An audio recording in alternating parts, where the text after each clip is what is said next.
BBC News at midday. A border Force IT issue has caused disruption at airports nationwide. The problem has meant that e-gates are not working properly and long queues have been reported at some passport control areas. Simon Jones reports. The e-gate system, which allows air passengers to scan their own passports when they arrive in the UK, went down last night. All airports across the country are affected, meaning people flying in are having to queue to get their passports checked manually. One passenger at Gatwick described the situation as an utter joke. Another at Heathrow spoke of the mother of all queues. The Home Office said it was working to resolve the problem as quickly as possible. There have also been IT issues at the port of Dover, this time for people trying to leave the country. The French system to check passports failed earlier this morning. It's now been fixed, but it will take some time to clear the backlog of cars and lorries on what was already expected to be a challenging weekend, with the bank holiday coinciding with the half-term break. The Post Office has apologised after documents uncovered by a Freedom of Information request showed that racist language was used to categorise workers being investigated as part of the Horizon computer scandal.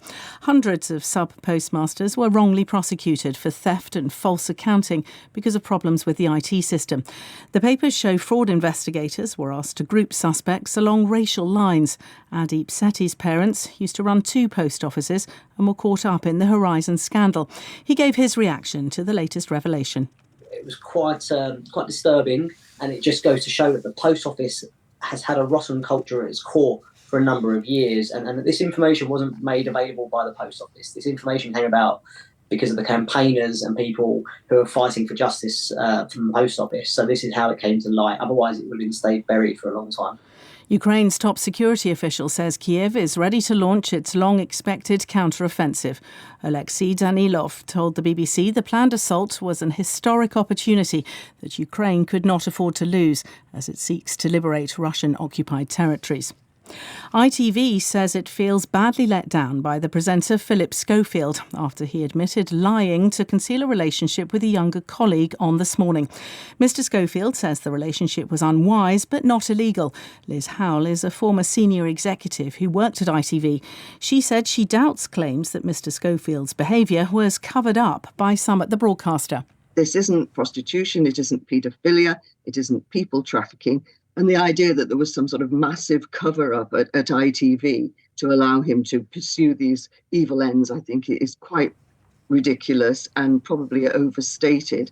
So I do think that the people who have weighed in ought to think carefully about going on with this, because the trouble with the moral high ground is that it gives you a long way to fall. One of the largest pro-democracy parties in Hong Kong has announced it's to disband because of Beijing's crackdown on dissent. The leaders of the Civic Party, which was set up nearly 20 years ago, admitted they'd failed in their goals. But the co-founder, Alan Leong, told supporters that they had to believe in tomorrow. A man who was arrested after a car was driven into the gates of Downing Street on Thursday has been released. Police said the 43-year-old remained under investigation and had been charged with an unrelated offence of making indecent images of children. The makers of Cadbury's Flakes have apologised to ice cream sellers who've complained that they've become too crumbly to be pushed into a 99. Mondelez International insisted issues had been addressed. Many vendors say standards have dropped since the production of the flake was moved to Egypt in 2020. Katie Alston is the president of the Ice Cream Alliance. I think the recipe must have changed because the flake tastes different, it has a different texture and it doesn't hold together. It just falls to pieces. And the thing about ice cream is we want everything to be wonderful. BBC News.